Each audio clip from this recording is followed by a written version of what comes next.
ونستعينه ونستغفره ونعوذ بالله من شرور أنفسنا ومن سيئات أعمالنا من يهده الله فلا مضل له ومن يضلل فلا هادي له أشهد أن لا إله إلا الله وحده لا شريك له وأشهد أن محمدا عبده ورسوله اللهم صل وسلم وبارك على محمد وعلى آله وأصحابه ومن تبعهم بإحسان إلى يوم الدين. الله تعالى في كتابه الكريم أعوذ بالله من الشيطان الرجيم يا أيها الذين آمنوا اتقوا الله حق تقاته ولا تموتن إلا وأنتم مسلمون يا أيها الناس اتقوا ربكم الذي خلقكم من نفس واحدة وخلق منها زوجها وبث منهما رجالا كثيرا ونساء واتقوا الله الذي تساءلون به والأرحام إن الله كان عليكم رقيبا يا أيها الذين آمنوا اتقوا الله وقولوا قولا سديدا يصلح لكم أعمالكم ويغفر لكم ذنوبكم ومن يطع الله ورسوله فقد فاز فوزا عظيما. Bapak-bapak, ibu, saudara jamaah salat maghrib menjelang salat isya Masjid Al-Furqan rahimakumullah. Syukur alhamdulillah hingga sampai detik ini kita tetap dalam keadaan sehat walafiat, tetap di bawah maghfirah limpahan rahmat karunia Allah. Saya dengan izin dan kehendaknya pula berpaut hati kita dengan langkah kaki dan ayunan tangan kita ringan datang ke masjid ini guna melaksanakan kewajiban kita salat maghrib berjamaah, dilanjutkan dengan mengikuti pengajian rutin yang dilaksanakan oleh takmir masjid pada setiap Sabtu malam Ahad. Semoga pengajian yang kita ikuti selama ini, baik dari maghrib ke maghrib, dari subuh ke subuh, benar-benar dapat menambah pemahaman dan pengayaan kita terkait dengan masalah-masalah agama, lebih khusus yang terkait dengan masalah ibadah kita kepada Allah. Semoga kita benar-benar dapat beribadah sesuai dengan apa yang diperintahkan Allah dan beribadah sesuai dengan apa yang dicontohkan Rasulullah.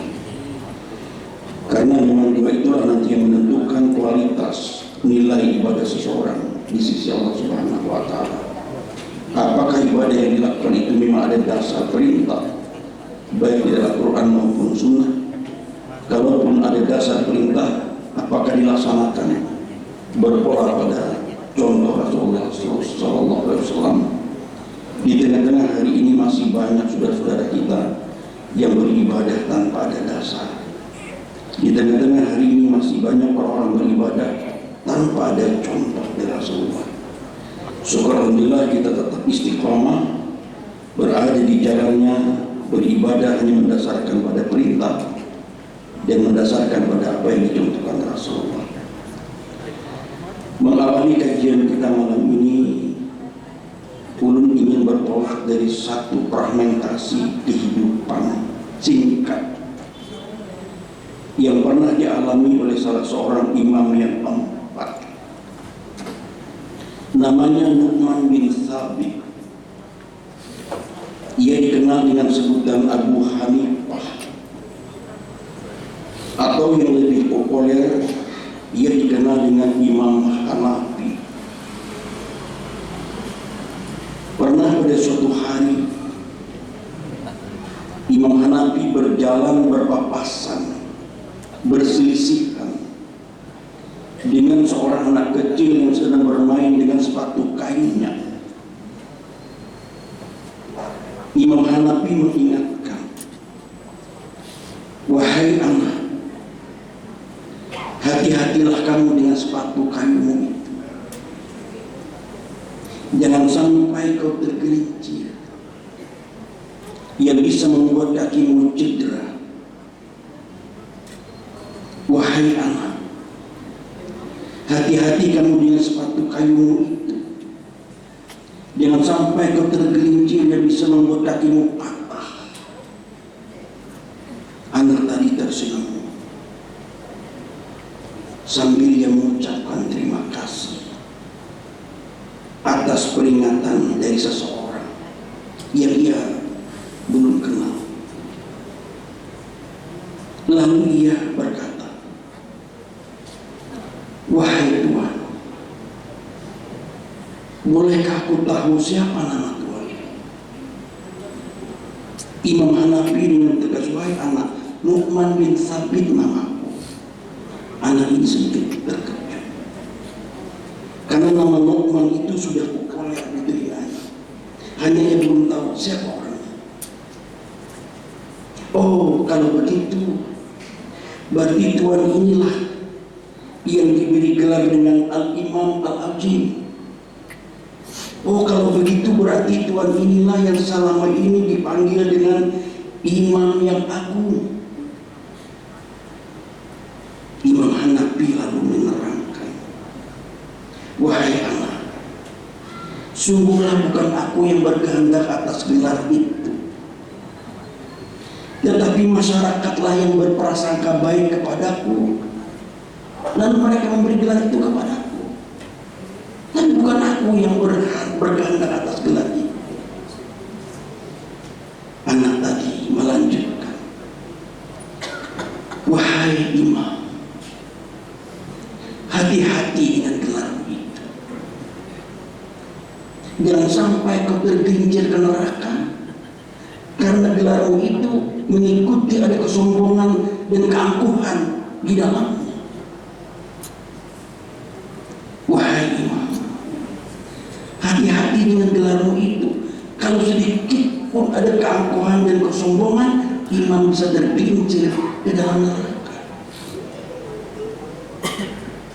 Wahai imam, sepatu kayuku ini kalaupun mungkin aku tergelincir, paling kakiku patah, itu urusan dunia.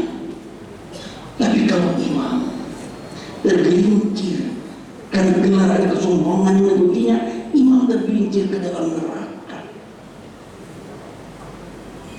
Imam Hanafi yang banyak pengikutnya itu serta merta tersungkur menangis. Ia bersyukur, dia tidak menyangka begitu peringatan yang jitu itu muncul lahir dari lidah seorang anak. Malah ia bersyukur. Kalau kerangka peringatan anak kecil ini tadi kita pasang hari ini, sungguh betapa banyak orang yang tergelincir, betapa banyak yang tertipu dalam kehidupan dunia ini karena popularitasnya, ada keangkuhan dan kesombongan, karena jabatan dan kedudukannya, ada keangkuhan dan kesombongan yang di belakangnya, ia tergelincir. Betapa banyak orang hari ini karena diberi gelar dengan maqam dan posisi yang tinggi, lalu orang merasa bangga, merasa sombong dan angkuh, sedangkan dia tergelincir. Dan orang sering memberi gelar yang macam-macam, al-ustaz, al-muqarram, bla bla bla bla bla.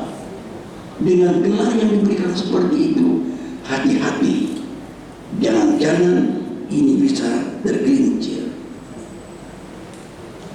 Memberikan sesuatu, memberikan penghargaan sesuatu, tapi bisa berbahaya di balik sesuatu itu. Kalau ada kesombongan, ingat ada pepatah, ada kata-kata anu, sepasang tangan yang memelukmu, yang menyanggamu kalau kau jatuh dari atas, jauh lebih dapat dipercaya daripada sepasang tangan yang memberi tepukan kalau kau sukses. Ini sebenarnya perkara hati. Orang senang gembira ada di hati, orang sedih ada di hati, orang bahagia ada di hati, orang dengki ada di hati, orang iri ada di hati, orang dendam ada di hati. Pangkal perkaranya adalah, tumpuannya adalah pada hati. Jangan sampai ada sedikit pun kesombongan, keangkuhan yang melekat pada kita yang pada hakikatnya semua itu adalah milik Allah. Harta yang kita miliki amanah Allah. Anak yang kita miliki titipan Allah. Tidak ada yang bisa kita sombongkan. Apapun yang melekat pada kita, hati-hati dengan hati. Karena kalau seseorang tidak bisa menata hati, karena hati ini tumpuan. Orang gembira hati, arah yang kita senang, belajar di situ, belajar saat tertawa, nyaman nih, baras kada mau. Nah ini istilah orang bahari, ada baras kada mau. Bahari itu baik kalau kami petani, saat menukar baras itu air mana. Jadi supaya jangan kata menukar itu keluar, pamali, rekaman aja ke pasar mau beras. Pada sampai pada menukar juga. Lima kata menukar itu pamali. Sanangnya hati, gelap-gelap atau tawa, beras kan mau. Nah ini di balik gitu. Sedih andaknya di hati. Karena itu hati-hati dengan hati. Karena hati kita ini menentukan nasib kita. Bukan saja di dunia karena cedera kaki yang patah, tapi hati bisa menentukan nasib seseorang di akhirat. Ingat hadis Rasul. Abu Rasul. Inna fil jasadi mudghah. Ija salahat salahat jasadu kullu. Wa ija fasadat jasadu kullu. Allah wahiyal qalb. Inna fil jasadi mudghah. Sesungguhnya dalam jasad manusia itu ada segumpal daging. Ija salahat jasadu kullu. Bila segumpal daging itu sehat, maka sehatlah seluruh jasad itu. Wa ija fasadat jasadu kullu. Bila ia sakit, maka sakitlah seluruh jasad itu. Allah wahiyal qalb. Itulah yang namanya hati. Dan kita memiliki hati. Jadi hati ini secara fisik sangat menentukan hidup seseorang. Secara fisik dilambangkan seperti amor. Orang kedokteran menyebutnya liver. Salah satu saja fungsi liver, fungsi hati tidak bekerja dengan baik, orang jatuh sakit. Kan banyak fungsi liver itu, fungsi hati itu. Salah satu saja fungsi hati itu tidak bekerja dengan baik, kita garing. Tapi kita malam ini tidak mengkaji hati dalam pengertian fisik. Itu urusan orang-orang kedokteran. Kita tidak punya kompetensi untuk itu. Kita ingin melihat malam ini hati dalam pengertian rohani.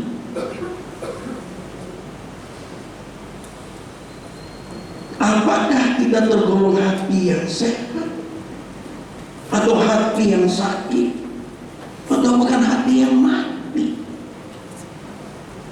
Seorang alim yang selalu bicara tentang melihat, menggali tentang gerak hati, namanya Ibnu Qayyim Al-Jauziyah. Beliau membagi hati manusia ke dalam 3 kondisi. Ada hati orang yang sehat, ada hati orang yang kondisinya sakit, dan ada hati orang yang kondisinya mati. Jangan sampai hati kita berada dalam kondisi yang sakit, apalagi mati. Kalau sudah hati ini sakit, Bapak, sudah susah menerima kebenaran. Sumun, bukmun, umyun, fa'um, la yati. Khatamallahu ala qulubihim wa ala sam'ihim wa ala absarihim bisawab wa lahum ajrun alim. Susah menerima kebenaran kalau hati sudah sakit. Karena itu kita harus menata hati, menjaga hati, supaya hati kita ini berada dalam kondisi yang sehat, yang suci, yang bersih, yang selamat, yang dalam istilah Al-Quran disebut dengan qalbun salim. Al-Quran menyebutnya qalbun salim. Dan hati orang yang sehat inilah nanti yang hanya bisa berjumpa dengan Allah. Di saat semuanya ada dan gunanya lagi, di saat semuanya ada dan artinya lagi, kecuali orang yang memiliki hati yang sehat, qalbun salim. Di dalam Al-Quran surah Asy-Syu'ara ayat 88-89 Allah berfirman, yauma la yanfa'u malun wala banun illa man atallaha biqalbin salim. Coba ini, yauma la yanfa'u malun, hari di mana tidak lagi manfaatnya harta sebanyak apapun kita miliki,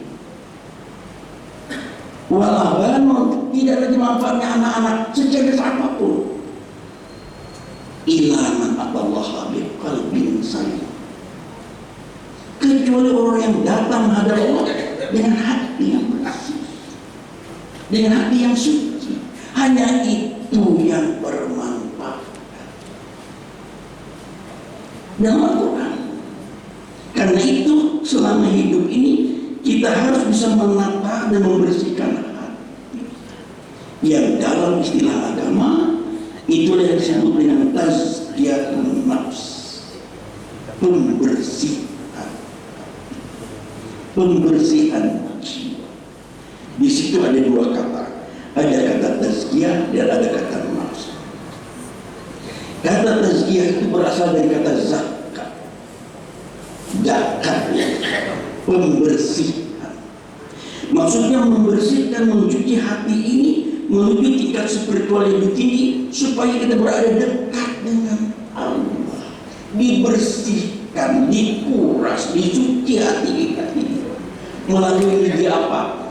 Ulama menjelaskan melalui media zikir kepada Allah, terutama melakukan qiyamul lail, salat tahajud. Orang yang rajin melaksanakan qiyamul lail, salat tahajud, hatinya dibersihkan, dikuras menjadi hati yang bersih. Kenapa? Karena ia melaksanakan dialog dengan Allah di sepertiga malam, di saat orang-orang sedang tidur nyenyak. Wa minal laili fatahajjad bihi nafilatan lak asa ayyabasaka rabbuka maqaman mahmuda. Di dalam Al-Quran, pada sebagian malam bersalat tahajudlah kamu sebagai ibadah tambahan bagimu, yang itu mudah mendapatkan tempat yang terpuji, maqaman mahmuda. Jadi orang yang sering melakukan qiyamul lail, dia hakikatnya membersihkan hatinya karena dia selalu berada dekat dengan Allah di saat orang-orang sedang tidur nyenyak. Dan di sepertiga malam kita ketahui Allah turun ke langit dunia. Allah yang turun, Allah menawarkan kepada kita, Allah menantang kita. Siapa yang memohon, aku kabulkan. Siapa yang meminta, aku beri. Siapa yang meminta ampun, aku ampuni. Di sepertiga malam. Karena itu mari kita menata hati dengan selalu berzikir, terutama melalui qiyamul lail. Lalu ada kata tazkiyatun nafs, nafsu kita, nafsu. Apa itu nafsu? Nafsu ini salah satu organ rohani yang ini berperan besar mempengaruhi jasad kita ini untuk melakukan suatu perbuatan, untuk melakukan suatu tindakan. Bisa perbuatan baik, bisa perbuatan buruk, tergantung nafsu mana yang dominan ada dalam diri seseorang. Itu yang mempengaruhi apakah nafs al-mutmainnah, apakah nafs al-lawamah, atau nafs al-ammaratu bisu. Apakah nafsu mutmainnah yang dominan dalam hati kita, atau apakah nafsu al-ammaratu bisu, nafsu yang jahat? Ini yang mempengaruhi seseorang melakukan suatu perbuatan. Bila nafsu yang jahat yang banyak dalam diri kita, maka orang mudah melakukan kejahatan, himung, arai kejar kita. Kalau misalnya pedagang nafsu di dalam diri, nafsu lamar atau bisu, ini senang tuh kalau bisa mengolahnya orang. Begitu orang kampung udah tahu 20 kali lipat olahraga harganya, udah tahu bisa umur gitu. Nah itu imun arai kalau mau mengolahnya orang. Itu berarti nafsu lamar atau bisu di dalam diri.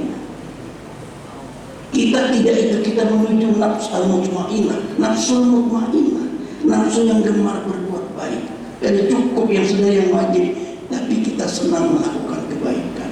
Termasuk bahwa Bapak yang sering hadir melaksanakan sholat berjamaah.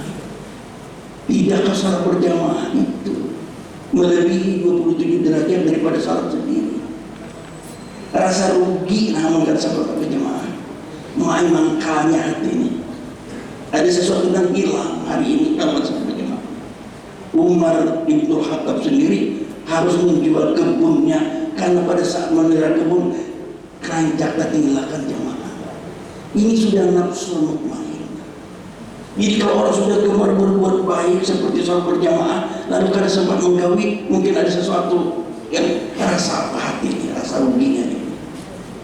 Tapi yang mau berjamaah, kada berjamaah, bina sama aja biasanya. Nah, ini balon lagi, balon. Mana lagi raja, kaina, balon lagi. Menggawi juga ada gawe seorang. Nah itu baru bisa ada gawe di orang kasar. Nah ini minggu habis 9 orang ada lawas ajan pulang orang akhirnya ajan pulang ajan yang orang 9 orang yang sahampat menggawi seorang juga nak lupa muajin disalahkan sering bagusan muajin salahkan menggawi juga menggawi seorang. Termasuk kita sholat 5 waktu. Sedapat mungkin kita akan meninggalkan sholat rawatib itu. Masalah rasanya sesuatu yang belum sempurna lagi kita menggawi. Jadi salat subuh ada salat sunnah 2 rakaat sebelum subuh.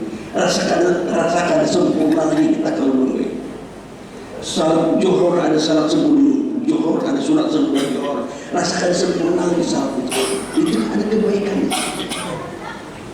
Salat maghrib begitu kita zikir kada nyaman lagi pulang ke dahulu kalau kada ini artinya ada kebaikan yang kita rindukan. Ini nafsul mutmainnah. Kalau dalam diri seseorang itu sudah nafsul mutmainnah yang dominan, orang gemar berbuat baik. Dan hanya orang yang memiliki nafsul mutmainnah inilah nanti yang dipanggil oleh Allah masuk surga jannatul ma'in. Hati yang bersih, qalbun salih dan nafsul mutmainnah. Apa ujar Allah di dalam surah Al-Fajr di 4 ayat terakhir? Allah manggil kita, ya ayyuhan nafsul mutmainnah irji'i ila rabbika radiyatan mardiyah fadkhuli fi ibadi wadkhuli jannati. Coba dipanggil kita masuk surganya Allah dengan syarat nafsul mutmainnah.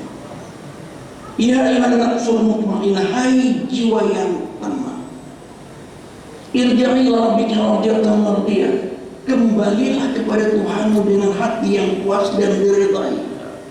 Fadkhuli fi ibadi, maka masuklah ke dalam golongan hamba-hambaku. Wadkhuli jannati, dan masuklah ke dalam surgaku. Allah yang manggil. Tapi syaratnya qalbun salih dan nafsul mutmainnah ada dalam hati seseorang. Karena itu kewajiban kita setiap saat, bukan setiap hari, setiap saat menata, menjaga hati. Jangan sampai hati kita terkontaminasi, tercemar dari beragam penyakit-penyakit hati yang membuat hati orang sakit.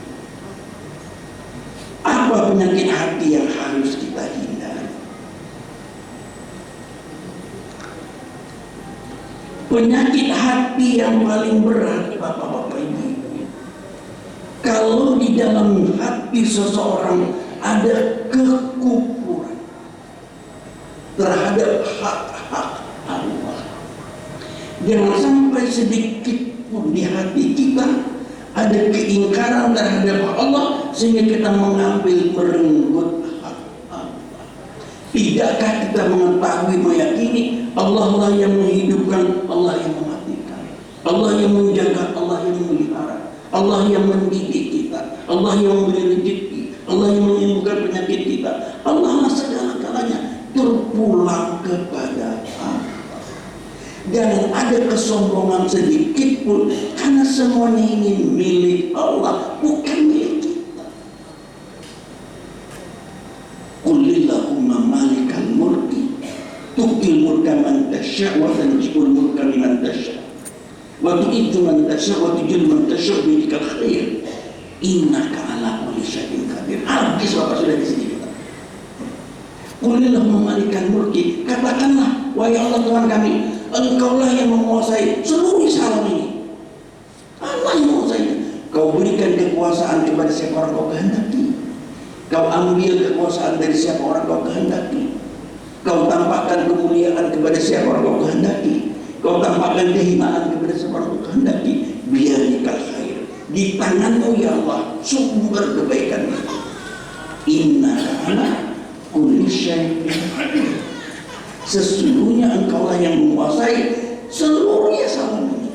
Allah yang menguasai. Harta yang kita miliki, hartanya Allah, titipannya Allah. Anak yang kita sayangi, amanah Allah. Bahkan nafas kita, roh kita, semuanya berada di bawah bayang-bayang kekuasaan Allah, yang pada satu saat Allah bisa mengambilnya tanpa harus memberitahu kepada kita, karena milik Allah. Karena milik Allah, Allah yang menguasai segalanya ini. Jadi kita jangan terkejut, meninggal saja, maka malam Ahad tadi terdapat aku dilaporkan, Rami Bandar Pemanggilan meninggalkan urusan meninggal, urusan Allah. Jadi meninggal atau mati itu syaratnya kada harus Tuhan. Banyak nama jemput berdahulu. Meninggal atau mati itu syaratnya kada harus gaya. Banyak nasihat-nasihat meninggal berdahulu. Hanya Bapak dia lakunya malam akad tadi. Allah yang manggilnya, Allah yang memilikinya.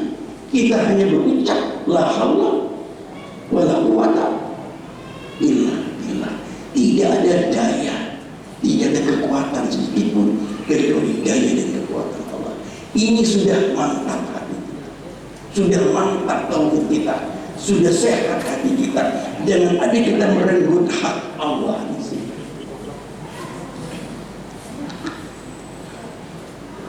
Tadi kita yakini bahwa Allah lah yang memberi rezeki. Di dalam Al-Quran Allah berfirman, wa ma min dabbatin fil ardi illa Allahi rizquha. Apapun yang melanda di bumi ini tidak ada yang melanda kecuali Allah yang memberi rezeki. Meski ulat di dalam batu sekalipun dijamin rezekinya oleh Allah. Allah yang memberi rezeki. Kita hanya wajib berusaha dan berikhtiar untuk meraih rezeki.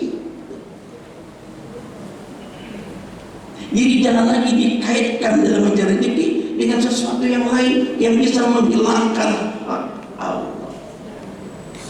Anu kita ini hendak berjualan nasi kuning, hendak bawa warung mencari rezeki. Bujur-bujur di ulang nasi kuningnya kuning janar, jangan kuning kesumba.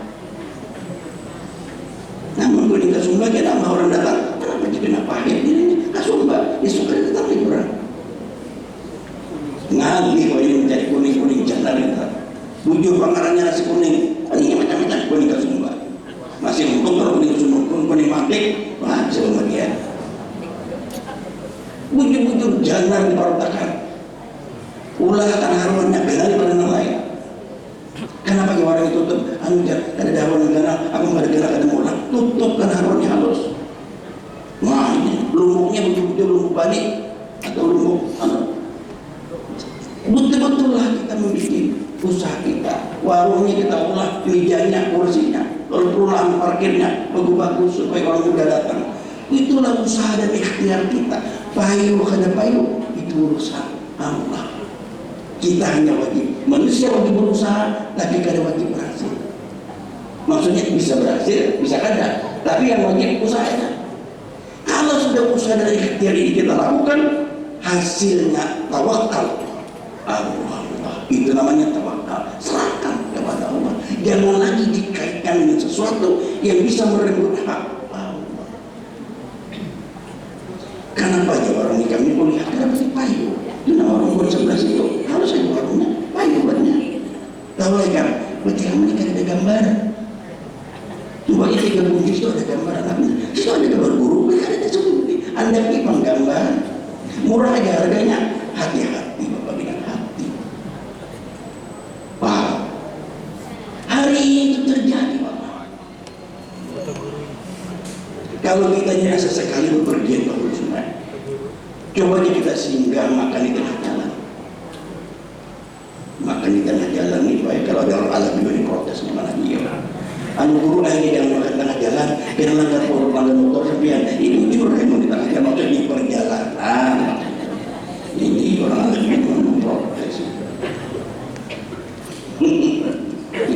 Jangan makan di tengah jalan guru ini kan langgar motor sepian. Nah itu maksudnya makan di perjalanan, sehingga sampian di mana warung mesti ada gambar. Ada apa dengan ini persoalan hati.